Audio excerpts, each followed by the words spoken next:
सेवा दिवस के मौके पर ट्रेनिंग कमांड शिमला की ओर से 2 दिवसीय नो योर आर्मी मेले का आयोजन किया गया। इस मेले में पहले दिन के कार्यक्रम में सेवा के जवानों ने विभिन्न प्रकार की मार्शल आर्ट और अन्य फाइट आर्ट फॉर्म्स का प्रदर्शन किया और इसके अलावा इस दौरान भारतीय सेना की ओर से डॉग शो का भी प्रदर्शन किया गया। साथ ही आर्मी बैंड ने भी इस मौके पर अपनी प्रस्तुति दी। इस मौके पर हिमाचल प्रदेश के राज्यपाल शिव प्रताप शुक्ल और आर्मी ट्रेनिंग कमांड शिमला के लेफ्टिनेंट जनरल मनजिंदर सिंह भी कार्यक्रम में शामिल हुए। इस दौरान हिमाचल प्रदेश के राज्यपाल शिव प्रताप शुक्ल ने सेना दिवस के मौके पर सैनिकों को शुभकामनाएं दी। उन्होंने कहा कि सेना दिवस के मौके पर मुख्य कार्यक्रम लखनऊ में आयोजित किया जा रहा है, लेकिन शिमला में भी जिस तरह का कार्यक्रम आयोजित किया गया वह अपने आप में अद्भुत है। इस दौरान शिव प्रताप शुक्ल ने लेफ्टिनेंट जनरल मनजिंदर सिंह की इस कार्यक्रम के लिए तारीफ की।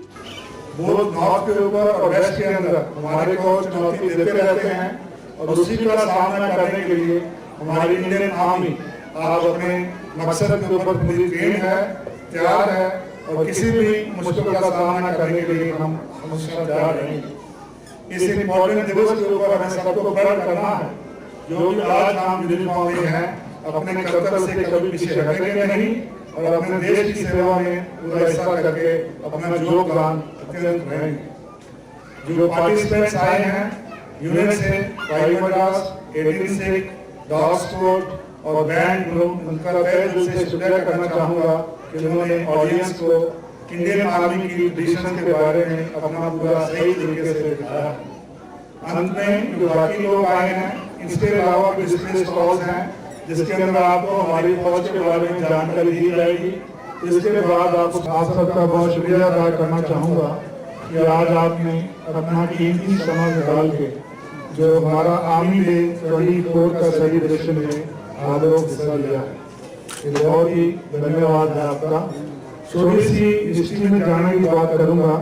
हमारा देश 15 अगस्त 1947 में आज़ाद हो गया, जिसे हमारा देश 2% बढ़ गया। साथ ही जो इंडियन आर्मी थी वो भी 2 हिस्सों में बढ़ गई, लेकिन बटावे के साथ ही लेकिन जो कमांड एंड कंट्रोल था वो ब्रिटिश आर्मी के हाथ में था।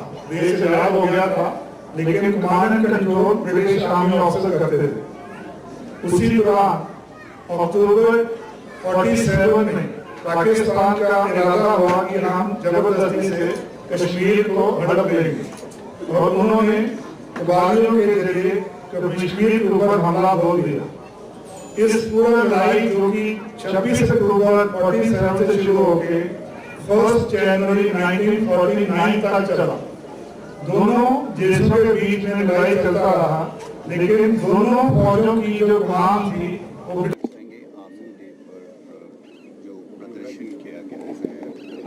नाउ योर आर्मी के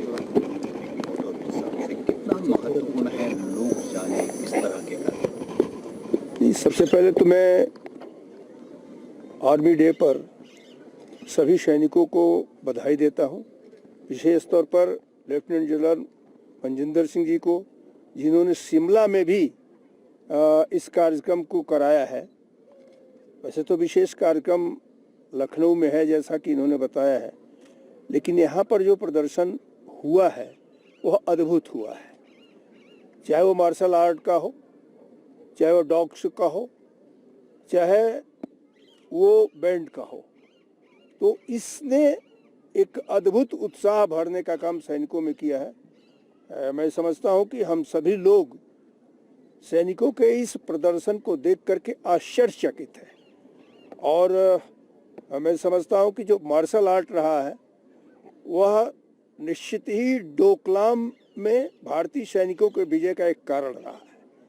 मैं एक बार पुनः बधाई देता हूँ सभी आर्मी डे पर सभी सैनिकों को, सभी सेना के लोगों को, और इससे जो उत्साह हुआ है जनता के बीच में जाएगा तो जनता भी आर्मी से जुड़े हुए लोगों के प्रति अपना सलाम करेगी। इसके अतिरिक्त सर हम देखते हैं युवाओं में उत्साह है, एनसीसी कैडेट्स आए हैं, जैसा कि जनरल साहब ने कहा ब्रिज पर भी ले जाएंगे, कि कितना महत्वपूर्ण है युवा जाने और जुड़े।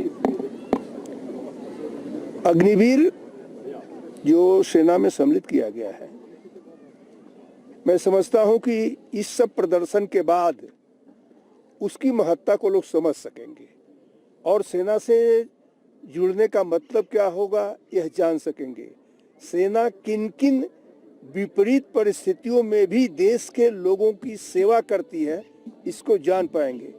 देश की रक्षा सेना करती है और मैं समझता हूं कि देशवासी भी इस बात को समझते हैं कि हम सुरक्षित हैं, देश सुरक्षित है तो सेना के नाते सुरक्षित है। में सर अपार्ट फ्रॉम दिस 22 जनवरी को राम मंदिर बनकर ले जाना है, सेलिब्रेशन भी उसी तरह से इस साल हो रहा है, क्या मकसद है?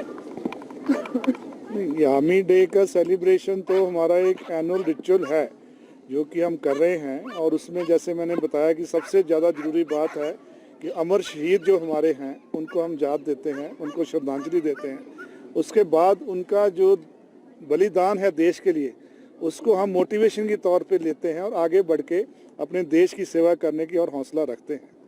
इसी चीज़ को अभी क्योंकि आगे आने वाले समय में बहुत सी पब्लिक को अवेयरनेस होनी चाहिए, तो आर्मी डे के जरिए से आर्मी क्या करती है, क्या टास्क है, कैसे कार्रवाई होती है, उसको पब्लिक अवेयरनेस के लिए जगह जगह के ऊपर देश के अंदर इस तरह से मेले मनाए जा रहे हैं जिसमें आर्मी डे का सेलिब्रेट किया जा रहा है ताकि पब्लिक अवेयर हो जाए। ताज़ा खबरों से जुड़े रहने के लिए हमारे चैनल को सब्सक्राइब करें और बेल आइकन को दबाना ना भूलें ताकि हर खबर की नोटिफिकेशन आपको मिलती रहे।